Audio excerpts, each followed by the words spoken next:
જય ગૌ માતા। જો મિત્રો આ સંપૂર્ણ ગાય આધારિત બાજરી કરેલી છે।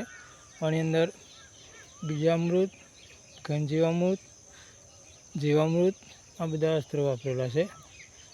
આમાં લગભગ મારા ખ્યાલ મુજબ 6 થી 6.5 ફૂટની બાજરીની હાઈટ થઈ ગયેલી છે, પણ કોઈ જાતનું પડેલી કે એવી દેખાતી નહીં, તમે જોઈ શકો છો।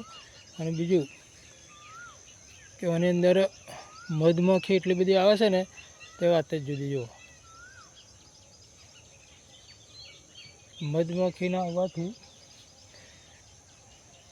પરાગનયનનું કામ ઝડપી થાય છે અને આપણા પાકના ઉત્પાદનમાં બહુ જ ઘણો ફરક પડી જાય છે। જોઈ શકો છો તમે આ બાજરી, જુઓ મધમાખી જોઈ શકો તમે। પહેલાં આખા ખેતરમાં બીજાથી ત્રીજા બાજરીના ડુંડા ઉપર મધમાખી જોવા મળી રહી છે અત્યારે।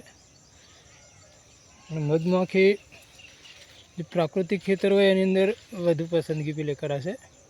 જોઈ શકો છો તમે, જુઓ મધમાખી ઉડે છે આખા ખેતરમાં। જુઓ, એવું નહીં કે એક જ જગ્યાએ છે, આખા ખેતરની અંદર તમે ફરો તો મધમાખી જોવા મળે છે। જુઓ,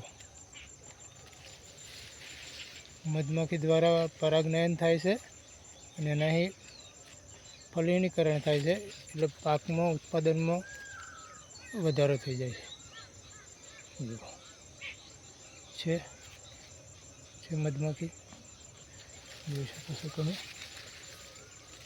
જુઓ દાણા બી આવી ગયા છે બાજરીની અંદર, જોઈ શકો છો તમે।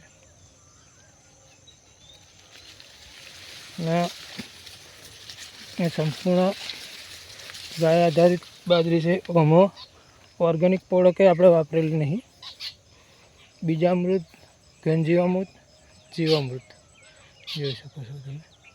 જુઓ મધમાખી, આ મધમાખી છે, જુઓ।